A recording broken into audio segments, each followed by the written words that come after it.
मेरा रिश्ता बड़ी जल्दबाजी में तय हुआ था। 2 महीने में ही शादी की तारीख भी रख दी गई थी।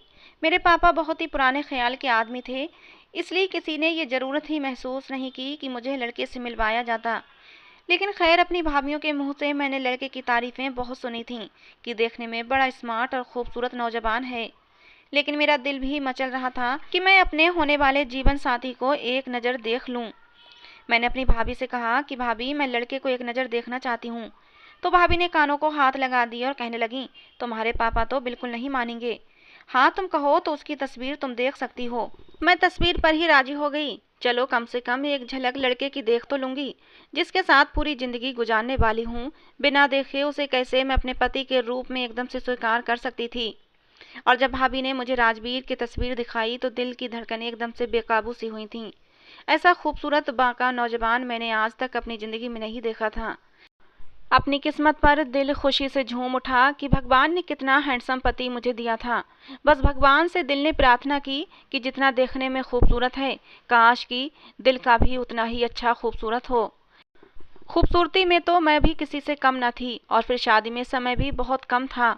ये 2 महीने तो बस तेजी से गुजर गए थे। शादी का दिन भी आ गया और बहुत ही आराम से मेरी शादी तय पाई गई थी। शादी में किसी भी तरह की कोई उलझन नहीं हुई थी। जब मुझे फेरों के लिए मंडप में लाया गया था तो मेरी आंखें राजवीर की आंखों से टकराई थीं। उसकी आंखों की चमक और खुशी देखकर साफ महसूस हो रहा था कि राजवीर इस रिश्ते से बहुत खुश है। मैं विदा होकर अपनी ससुराल आ गई। मेरी सास ने मुझे कमरे में बिठा दिया, लेकिन मेरे सास के चेहरे पर एक अजीब सी परेशानी छाई हुई थी। ऐसा लग रहा था जैसे वो बहुत ज़्यादा तकलीफ में हैं। इस सर्दी के मौसम में भी उनके माथे से पसीने की बूंदें चमक रही थीं। मैंने सोचा शायद शादी के हंगामों से थक गई होंगी। जैसे ही वो कमरे से बाहर गईं तो मैंने अपने कमरे का जायजा लिया। मेरा कमरा काफ़ी बड़ा सा था और मेरे लाए हुए दहेज से बहुत ही खूबसूरती से सजाया गया था। उस पर फूलों की सजावट ने तो कमरे को और भी ज़्यादा चार चांद लगा दिए थे। मेरे दिल में भी खूबसूरत ख्याल चुटकियां भरने लगे थे। कमरे का माहौल बड़ा ही रोमांटिक था। यकीनन ये कमरे की सजावट राजवीर ने ही की होगी, और ये सजावट उसकी मोहब्बत का मुंह बोलता सबूत थी कि उसे अपनी रात को मेरे लिए कैसे यादगार बनाना है। ये सोचकर ही मैं शर्म से लाल हुई थी। राजवीर के बारे में सोचकर मेरा दिल जोरों से धड़क रहा था। मगर अचानक ही कमरे की लाइट बंद हो गई। एकदम ही पूरा कमरा अंधेरे में डूब चुका था। दिसंबर का सर्द महीना था, इसलिए गर्मी का तो सवाल ही पैदा नहीं होता था। सर्दी अपने जोरों पर थी, लेकिन इस अंधेरे में मुझे कुछ भी दिखाई नहीं दे रहा था। मैं यही सोच रही थी मैं यही सोच रही थी कि एकदम से लाइट क्यों चली गई। लेकिन उसी समय मुझे कमरे के दरवाजे के खुलने की आवाज़ आई, और खुलने के बाद दरवाज़ा बंद होने की भी आवाज़ आई थी। मुझे अंधेरे में कुछ भी दिखाई नहीं दे रहा था, बस एक काला साया ही नजर आया था। मैंने धीरे से कहा, कौन है? तो आवाज़ आई, मैं राजवीर, आपका पति। ये सुनकर मैं शर्म के मारे आगे कुछ बोल ही नहीं पाई। राजवीर मेरे पास आया और कहने लगा कि हमारे मोहल्ले में बिजली का ट्रांसफार्मर फट गया है, इसलिए रात भर लाइट नहीं आएगी। ये सुनकर मैं बहुत परेशान हो गई थी, क्योंकि मुझे राजवीर का चेहरा भी ठीक से दिखाई नहीं दे रहा था। मेरा मोबाइल मेरे पर्स में था, और पर्स अंधेरे में ना जाने कहाँ रखा हुआ था, वरना मैं अपने मोबाइल की टॉर्च लाइट ही जला लेती। राजवीर मेरे पास बैठ गया। मुझे लगा शायद वो अपने मोबाइल की टॉर्च लाइट खोलेगा, मगर उसने ऐसा कुछ भी नहीं किया। कहने लगा, शौलिन, हमें ये रात अंधेरे में ही काटनी पड़ेगी, क्योंकि लाइट ठीक करने तो अब सुबह ही कोई आएगा। मैं भला क्या जवाब दे सकती थी। मौसम सर्द था, इसलिए कमरा भी काफ़ी ठंडा था। राजवीर ने मेरा हाथ पकड़ा, जो उस वक्त एकदम ठंडा हो रहा था। उसने एक अंगूठी मेरी उंगली में पहना दी, फिर कहने लगा, ये आपकी मुँह दिखाई का तोहफा है। उसके बाद वो मेरी तारीफ़ें करने लगा। राजवीर की बातों में कोई जादू सा था कि मैं उस जादू में खोने लगी थी। वो मुझसे मोहब्बत का इजहार करता रहा, और धीरे धीरे मेरी ज्वेलरी भी उसने अपने हाथों से उतारी थी। मैं ठीक से उसका चेहरा नहीं देख पा रही थी, लेकिन उसकी बातों में जो जादू था, मैं उसे जिंदगी भर भूल ना पाती। राजवीर ने धीरे धीरे मेरी सारी ज्वेलरी उतार दी थी और मेरे बहुत करीब आ चुका था। इतना करीब कि उसकी सांसों की सरसराहट अपने चेहरे पर महसूस कर सकती थी। और फिर हमारे बीच की सारी दूरियां मिटती चली गई थीं। मैं राजवीर की मजबूत बाहों में समाती चली गई। राजवीर की संगत में गुजरे पल मेरे लिए बहुत कीमती बन रहे थे, या यूं कहिए कि उसने उन पलों को मेरे लिए बहुत ही कीमती बना दिया था। उसकी संगत को पाकर मैं बहुत खुश थी। सुबह मेरी आंख चिड़ियों की चहचहाट से खुली थी। कमरे में रोशनी चारों तरफ फैली हुई थी, और कमरे में आने वाले गुलाबों की खुशबू अब तक मुझे अपने जादू में लिए हुए थी। रात राजवीर की संगत का ख्याल आते ही मेरे चेहरे पर मुस्कुराहट सी सज गई थी, लेकिन जैसे ही मैंने करवट बदली, मेरे बराबर वाली जगह बिल्कुल खाली थी। मैं एकदम से उठ बैठी। क्या मैं इतनी देर तक सोई रही और राजवीर उठकर चला भी गया? कितनी बुरी बात है कि ससुराल में मेरा पहला दिन है और मैं अब तक सोई पड़ी हूँ। यहाँ तक कि राजवीर भी न जाने कब का उठकर जा चुका था। मुझे शर्मिंदगी ने आ घेरा था। मुझे राजवीर से भी शिकायत थी। राजवीर को चाहिए था कि वो मुझे जगा देता।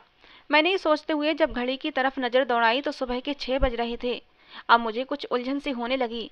इतना वक्त तो नहीं हुआ था कि राजवीर मेरे पास से उठकर चला जाता। खैर, मैंने अपने बिखरे बालों को समेटा और जूड़े में कैद किया। धीरे से कमरे का दरवाजा खोला तो पूरे हॉल में सन्नाटा था। मैं वापस अपने कमरे में आ गई, लेकिन मेरी आंखों से तो नींद ही गायब हो चुकी थी। राजवीर इतनी सुबह कहाँ गए थे? खैर, ससुराल में मेरी पहली सुबह थी। मैं यूं उठकर बाहर नहीं जा सकती थी, इसलिए कमरे में बैठी राजवीर का इंतजार करती रही। 8 बजे के करीब मुझे कुछ बातें करने की आवाज़ सुनाई देने लगी। मैं उठकर कमरे से बाहर निकली तो मेरी सास हॉल में ही बैठी हाँफ रही थीं। ऐसा लग रहा था जैसे अभी अभी कहीं से आई हों। मुझे देखकर बस हल्का सा मुस्कुराई और कहने लगी, आओ शौलिन बेटा, मेरे पास आकर बैठो। मैं धीरे से चलती हुई उनके पास गई, उनके पैर छूकर आशीर्वाद लिया और फिर उनके पास ही बैठ गई। मेरी सास कहने लगी, मेरी तबीयत अचानक से खराब हो गई थी, इसलिए राजवीर को मुझे डॉक्टर के पास लेकर जाना पड़ा था। ये सुनकर मैं समझ गई कि राजवीर कमरे में क्यों नहीं था, लेकिन अपनी सास की अगली बात ने तो मेरे होश उड़ा के रख दिए थे। मेरी सास कहने लगी, शौलिन बेटा, मैं बहुत शर्मिंदा हूँ तुमसे। असल में जब रात को मैं तुम्हें तुम्हारे कमरे में बैठाकर बाहर निकली तो मेरी तबीयत अचानक ही बिगड़ने लगी थी, इसलिए राजवीर मुझे फौरन से अस्पताल ले गया। मेरा बीपी बहुत ज़्यादा हाई हो गया था। पूरी रात अस्पताल में ही गुजर गई। अभी अभी हम लोग वापस लौटे हैं। राजवीर मुझे छोड़कर मेडिसिन लेने गया है। तुम भी क्या सोच रही होगी कि शादी की रात भी पति कमरे में नहीं आया? अपनी सास की बातें सुनकर मेरे दिमाग में तो धमाके से होने लगे थे। अगर राजवीर हॉस्पिटल में था तो फिर रात को मेरे साथ मेरे कमरे में कौन था? मेरा दिल यूं था कि धड़कना भूल चुका था। मुझे बड़ी जोर का चक्कर सा आ गया था। मुझे लगा मारे घबराहट के मेरा दम ही घुट जाएगा। फिर मैंने किसके साथ रात बिताई थी? किसको मैंने अपना आप सौंप दिया था? कौन था वो इंसान जो राजवीर का नाम लेकर मेरे साथ इतना घिनौना खेल खेल चुका था? मुझे लगा कि मैं अभी चक्कर खाकर गिर जाऊंगी। तभी हॉल में राजवीर दाखिल हुआ था। मुझे देखकर एक मुस्कुराहट उसके चेहरे पर फैल गई थी। मेरी सास ने कहा, लो आ गया राजवीर। राजवीर ने मुझे हेलो किया तो मेरे दिमाग में घंटियां सी बजने लगी थीं। ये आवाज़ वो आवाज़ तो न थी जिसने रात भर मेरे कानों में मोहब्बत भरी बातों का रस घोला था। मेरा दिल यूं हो गया कि धड़कना भूल गया था। अब मुझे अपने आप से ही घिन आने लगी थी। मैं खामोशी से उठकर अपने कमरे में चली गई। कुछ देर बाद जैसे ही मेरे कमरे का दरवाज़ा खुला, मेरा दिल ऐसा हुआ जैसे किसी ने मुट्ठी में ले लिया हो। राजवीर कमरे में दाखिल हुआ था और दरवाज़ा बंद कर लिया। कहने लगा, आई एम सॉरी यार, बहुत कुछ सोचा था शादी की पहली रात के हवाले से, लेकिन मम्मी की अचानक से तबीयत बहुत ज़्यादा ही बिगड़ गई थी। मुझे अचानक से जाना पड़ गया, लेकिन मैंने अपनी बहन से कहकर गया था कि तुम्हें बता दे कि मुझे देर हो जाएगी। रीमा ने तुम्हें बताया नहीं? राजवीर मुझसे बात कर रहा था और मैं खाली खाली आंखों से उसे देख रही थी। उसे वाकई बहुत देर हो गई थी। सब कुछ खत्म हो गया था मेरा। बर्दाश्त शायद मेरे बस की बात नहीं थी। आंसू मेरी आंखों से बहने लगे। मैंने ना में सिर हिला दिया। मेरे कमरे में मेरी ननद नहीं आई थी, ना ही उसने मुझे कुछ ऐसा बताया था। राजवीर कहने लगा, ओफो, ये लड़की भी ना बड़ी भुलक्कड़ है, भूल गई होगी। अच्छा प्लीज रो मत, मुझे अंदाजा है रात भर तुम परेशान रही होगी। एक लड़की के लिए ये रात बहुत ही अहमियत रखती है, और जब उसका पति पूरी रात कमरे में ना आए और वजह भी उसे मालूम ना हो तो और भी परेशानी की बात होती है। राजवीर बहुत ही शर्मिंदगी से मुझसे माफ़ी मांग रहा था, लेकिन मैं क्या बताती। जो तकलीफ मुझ पर गुजरी है मैं तो उसे शब्दों में बता भी नहीं पा रही थी। राजवीर मेरे बहुत करीब आ गया। राजवीर की आंखों में एक नशा सा उतरने लगा था। इससे पहले कि राजवीर मेरे करीब आता और कोई हरकत करता, मैंने उसे पीछे को धक्का दिया था। बहुत कुछ गलत हो चुका था। अचानक ही मैं फूट फूट कर रोने लगी तो मेरे रोने से राजवीर परेशान हो गया और कहने लगा, आई एम सॉरी शौलिन, मुझे अंदाजा नहीं था कि रीमा ये सब नहीं करेगी, वो तुम्हें नहीं बताएगी। राजवीर ने मुझे मनाने की कोशिश करते हुए मेरे दोनों हाथ थामे थे, लेकिन मुझे तो ऐसा लगा जैसे मुझे करंट सा लगा हो। मैंने फौरन से उसके हाथों से अपने हाथ खींच लिए थे। मुझे अब हर चीज़ से डर महसूस हो रहा था, यहाँ तक कि राजवीर से भी। मेरी हालत बड़ी अजीबोगरीब सी हो चुकी थी। वो मुझे देखकर परेशान होने लगा। मैंने कहा, मुझसे दूर रहें। वो मेरी इस बात को मेरी नाराज़गी समझने लगा मैं ये सोच रही थी कि अगर राजवीर रात को मेरे पास नहीं आया तो फिर कौन आया था। राजवीर कहने लगा, अच्छा ठीक है, तुम परेशान मत हो, आराम करो, मेरी ही गलती है, मुझे खुद तुम्हें बताना चाहिए था। ये कहकर वो कमरे से बाहर चला गया। मेरी हालत अब और भी खराब होने लगी थी। मेरे कानों में रात की सरगोशियां सुनाई देने लगीं, वही प्यार भरी बातें, वही जादू भरे शब्द। मेरा पूरा शरीर कांप के रह गया था। यातना शायद छोटा शब्द है जो कि मैं सह रही थी, मेरे लिए तो ये सब कुछ सहना किसी मौत के बराबर था। मैंने अपने दोनों हाथ अपने कानों पर रख लिए ताकि वो सरगोशियां बंद हो सकें जो किसी गैर मर्द की थीं। मुझसे ये पाप कैसे हो गया? मैंने अपने पति राजवीर को धोखा दिया है। मैं ये सहन नहीं कर पा रही थी। ये क्या हो गया था? कोई कैसे मेरे कमरे में दाखिल हुआ? कैसे उसने अंधेरे का फायदा उठाया? मैं क्या कहूँगी राजवीर से? मेरी बात पर कौन विश्वास करेगा? मेरी कौन सुनेगा? मेरी बात, मेरे दिमाग में चलने वाले सवाल ने मेरी जान ही तो निकाल ली थी। अगर मैं चुप रहती तो एक पाप की तलवार मेरे सर पर सवार रहती जो मुझे पल पल मार रही थी, और अगर मैं सब कुछ राजवीर को बता देती तो वो कभी भी मेरी बात पर भरोसा न करता। यही समझता कि मैं मायके से ही बदकिरदारी का दाग लेकर ससुराल आई हूँ। मैं किस दोराहे पर आकर खड़ी हो गई थी। एक और बात का भी मेरे सर पर डर सवार था कि जब रात को राजवीर मेरे करीब आएगा तो शायद वो जान जाएगा मैं कुंवारी नहीं हूँ।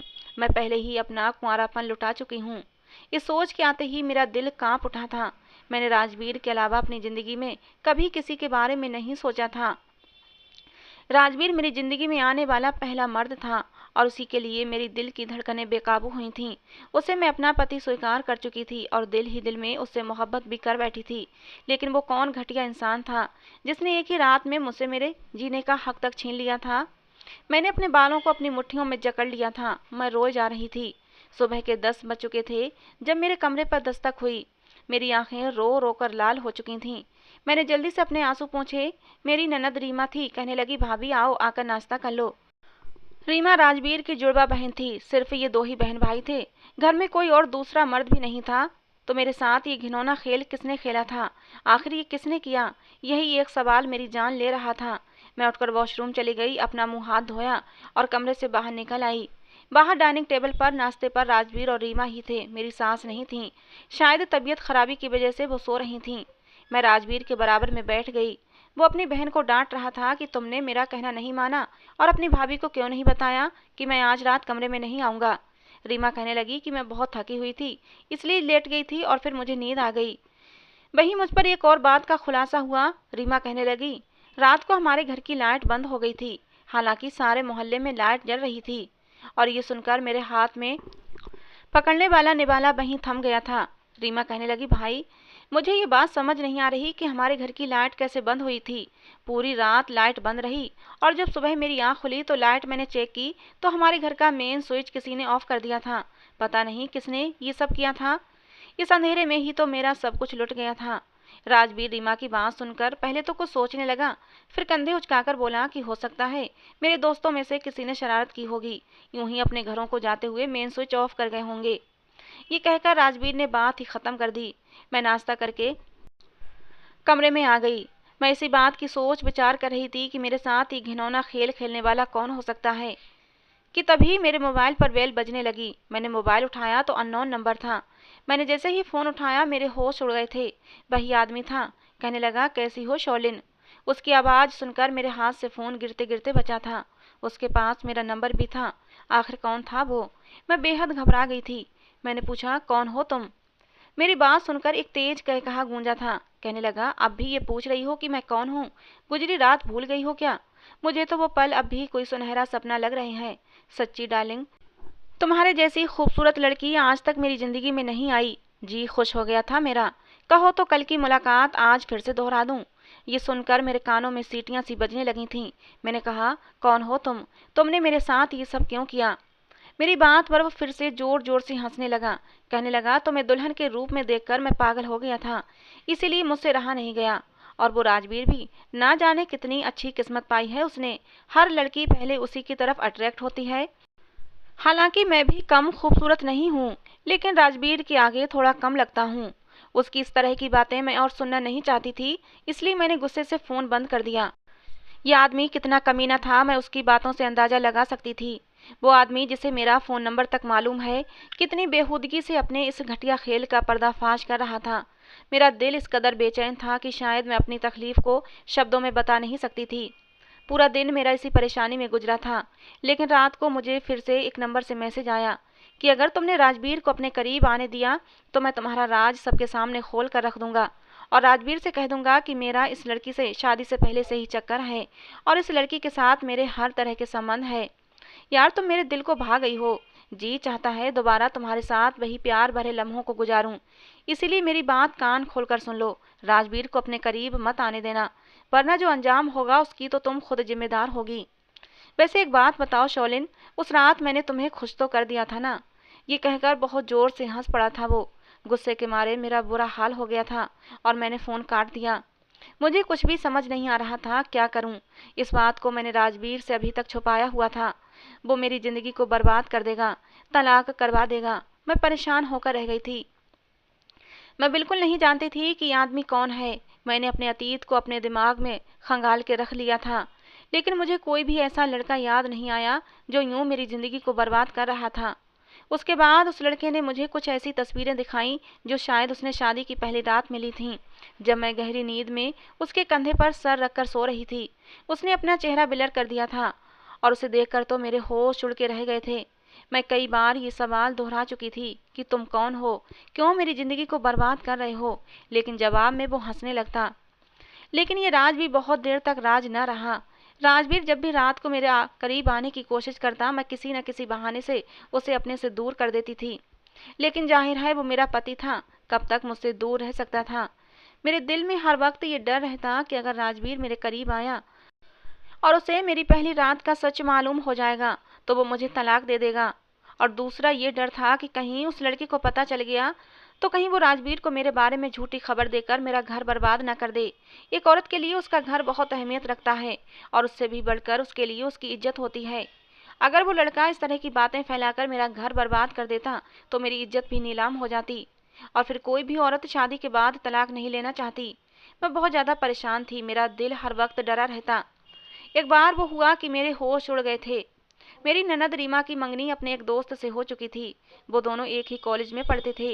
एक बार वो हमारे घर आया। मेरी सास ने सुबह से ही मुझसे कह दिया था कि रात का खाना रीमा का मंगेतर हमारे साथ ही खाएगा, इसलिए मैंने खाने की सारी तैयारियां कर रखी थीं। और रात को जब रीमा का मंगेतर विपुल आया तो मैं किचन में बिजी थी। रीमा भी मेरे साथ खाने में मेरी हेल्प करवा रही थी। जब सब कुछ तैयार हो गया तो रीमा कहने लगी, भाभी प्लीज़ विपुल के सामने ये मत कहिएगा कि खाना आपने बनाया है, बस यही कहना कि मैंने बनाया है। मेरी जरा वैल्यू बढ़ जाएगी। हर बार मेरे खानों में कमी निकालता है। रीमा की हालत मैं जान सकती थी। हर लड़की की बस यही तो इच्छा होती है कि उसकी बनाई हुई चीज़ की तारीफ उसका पति जरूर करे। मैंने मुस्कुराकर कहा कि मैं कह दूंगी। मेरी बात पर वो खुश हो गई। जैसे ही मैंने खाना टेबल पर लगाया, विपुल सामने ही बैठा था। मैंने उसे हेलो किया तो उसने सर हिला दिया। लेकिन उसके बाद जो हुआ, मेरा दिल धड़कना भूल गया था। खाने की टेबल पर सब लोग बैठ चुके थे। ना जाने क्यों मुझे ये महसूस हो रहा था जैसे विपुल मुझे कुछ अजीब सी नज़रों से देख रहा है। मुझे उसकी नज़रों से उलझन हुई थी। मैं टेबल पर बैठ गई और खाने का पहला निवाला लेते हुए उसने कहा, बहुत ही टेस्टी बना है। यकीनन रीमा ने नहीं बनाया होगा। लेकिन रीमा ने कहा, मैंने ही बनाया है, शक है तो भाभी से पूछ लो।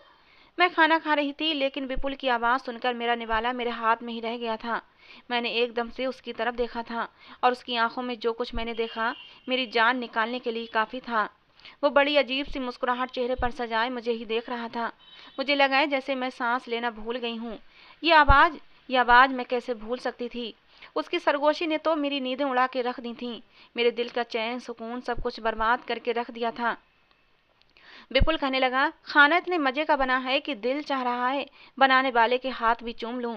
वो लगातार मेरी ही तरफ देखकर बोल रहा था और उसी अंदाज में जो अंदाज उसका पहली रात था। मेरी सास उसके बराबर ही बैठी हुई थी। उन्होंने उसकी कमर पर थपकी लगाकर कहा कि शर्म करो। उसकी हंसी, उसके कह कहे लगाने का अंदाज मुझे बिल्कुल वही लगा। मेरे कान धोखा नहीं खा सकते थे। ये वही इंसान था जिसने मुझे बर्बाद किया था। मेरा जी चाहा कि मैं ज़मीन के अंदर समा जाऊं। मैं सोच भी नहीं सकती थी कि मेरी ननद का होने वाला पति मेरे साथ इतना बड़ा खिलवाड़ कर सकता है। मैंने तो आज तक उसे पहले कभी नहीं देखा था, जानती भी नहीं थी। फिर उसने क्यों मेरी ज़िंदगी बर्बाद की थी। खाना बीच में ही छोड़कर मैं वापस से अपने कमरे में आई। कुछ देर बाद ही मेरे मोबाइल पर मैसेज आया कि कल दोपहर को एक होटल के कमरे में पहुंच जाओ, वरना मैं तुम्हारा राज सबको बता दूंगा। मैंने मोबाइल बंद कर दिया और अपना सर अपने दोनों हाथों की मुट्ठियों में जकड़ लिया। मैं ये पाप नहीं कर सकती थी, लेकिन अगर मैं सच बोल देती तो मेरी बात पर कोई भी भरोसा नहीं करता। मैं इस वक्त बहुत ही परेशानी में घिरी हुई थी कि मैं होटल के कमरे में जाऊं या ना जाऊं। रात को जब राजवीर मेरे कमरे में आया तो आज तो उसके अंदाज ही बदले हुए थे। उसकी आंखों में मदहोशियां भरी हुई थीं। वो मेरे बहुत करीब आ गया था। उसने मेरे हाथ थामे और उन्हें चूम लिया। कहने लगा, शौलिन, अब मैं तुमसे और ज्यादा दूर नहीं रह सकता। क्यों तुम मुझसे दूर भागती हो? इतना तो मत तड़पाओ। लेकिन मैंने उससे अपने हाथ खींच लिए। मेरी इस हरकत पर वो हैरान हुआ था। कहने लगा कि तुम्हारे साथ क्या मसला है? क्यों मुझसे दूर भागती हो? ठीक है, शादी की रात मैं अपनी माँ की वजह से हॉस्पिटल चला गया था। तुम्हें इस बात की खबर नहीं थी, लेकिन इस बात की सजा तुम कब तक मुझे दोगी? मैं चुप थी, खामोश थी। क्या जवाब देती कि मैं कैसी मुसीबत में फंस चुकी हूँ? पता नहीं वो मेरी बात का विश्वास करता भी या ना करता। मैंने कहा, राजवीर, मुझसे कितनी मोहब्बत करते हो? मेरे सवाल पर वो मुझे गौर से देखने लगा और कहने लगा, क्या मतलब? अभी तो मैंने तुमसे मोहब्बत की ही कब है? तुमने मौका ही नहीं दिया। वो मेरे बहुत करीब आकर मेरे कानों में सरगोशी करने लगा। वो शायद शरारत के मूड में था, लेकिन मैं बहुत ही शांत थी। मैंने कहा कि आपको विपुल कैसा लगता है? मेरे सवाल पर कहने लगा, हम दोनों के बीच में ये विपुल कहाँ से आ टपका? मैंने कहा, मुझे बताएं वो कैसा लड़का है? राजवीर कहने लगा, अच्छा है और मेरा और रीमा का दोस्त है। मैं और रीमा एक ही क्लास में पढ़ते थे, क्योंकि हम जुड़वा थे, और उसी क्लास में विपुल भी पढ़ता था। हम तीनों आपस में बहुत ही अच्छे दोस्त थे। वो भी अपने माँ बाप का इकलौता है। हाँ, कुछ अय्याश टाइप का है, लेकिन जाहिर है लड़के ऐसे ही होते हैं। शादी के बाद वो खुद ही सुधर जाएगा। मैंने कहा कि मुझे वो बिल्कुल भी अच्छा नहीं लगा। मेरी बात सुनकर राजवीर के माथे पर बल पड़ गए। कहने लगा, आज तो कह दिया, आगे से मत कहना। मम्मी और रीमा के सामने तो बिल्कुल भी मत कहना। मम्मी विपुल को बहुत चाहती हैं और अपने दामाद के रूप में उसे स्वीकार कर चुकी हैं। मम्मी को उससे बहुत मोहब्बत है। मैं सारी हिम्मतें जमा कर रही थी कि राजवीर से बात करूंगी, लेकिन मैं खामोश हो गई। अगले दिन मैं होटल गई तो विपुल पहले से ही कमरे में मौजूद था। मुझे देखकर कहने लगा, देख लो, आखिर आ ही गई ना तुम। मैं जानता था कि तुम्हें आना ही था। मैं रोने लगी। मैंने कहा, मैंने तुम्हारा क्या बिगाड़ा था जो तुमने मेरे साथ ये सब कुछ किया? विपुल कहने लगा कि मैंने पहली बार तुम्हें दुल्हन के रूप में देखा तो मैं देखता ही रह गया था। बस मेरा दिल तुम पर आ गया। इसीलिए मैंने रीमा की माँ को खाने में एक ऐसी चीज डाल कर दे दी जिससे कि उनका बीपी बहुत ज़्यादा हाई हो गया। मजबूरी में राजवीर को उनके साथ हॉस्पिटल जाना पड़ा और फिर मैंने मेन स्विच ऑफ कर दिया और तुम्हारे कमरे में आ गया।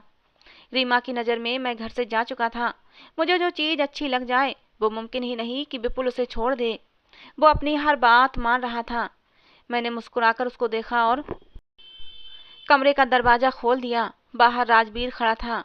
मैं राजवीर को अपने साथ ही लाई थी ताकि वो हकीकत जान जाए। मैंने सोच लिया था मेरा अंजाम चाहे कुछ भी हो, भले ही राजवीर मुझे तलाक दे दे, लेकिन विपुल को उसके गंदे इरादों में कामयाब नहीं होने दूंगी।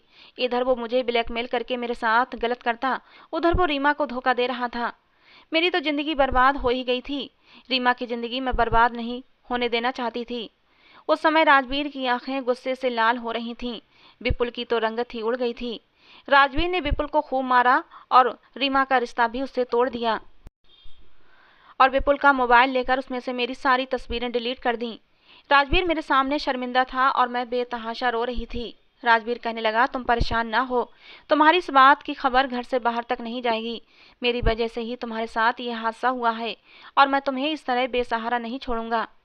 राजवीर ने मुझे दिल से अपना लिया था। हाँ, घर आकर मैंने रीमा को सारी सच्चाई जरूर बताई थी कि विपुल ने मेरे साथ क्या किया था। ये बताना जरूरी था। अगर मैं रीमा को सच्चाई न बताती तो रीमा विपुल को अपने दिल से निकाल न पाती। विपुल की सच्चाई जानकर रीमा बहुत रोई थी। उसका दिल टूट गया था, लेकिन कम से कम इस बात का तो सुकून था कि रीमा एक गलत इंसान से बच गई थी। राजवीर ने मुझे दिल से अपना लिया था और उस रात मेरी जिंदगी की सबसे खूबसूरत रात थी जो मैंने अपने पति राजवीर के साथ बिताई थी। मेरा पति मुझसे वाकई सच्ची मोहब्बत करता था। तो दोस्तों ये थी आज की हमारी कहानी। आपको कैसी लगी ज़रूर बताना। पसंद आई हो तो प्लीज़ लाइक करना। रोज़ एक नई कहानी सुनने के लिए हमारे चैनल को भी सब्सक्राइब करना। कहानी को अंत तक सुनने के लिए आप लोगों का बहुत बहुत धन्यवाद दोस्तों। मिलते हैं अगली किसी नई कहानी के साथ।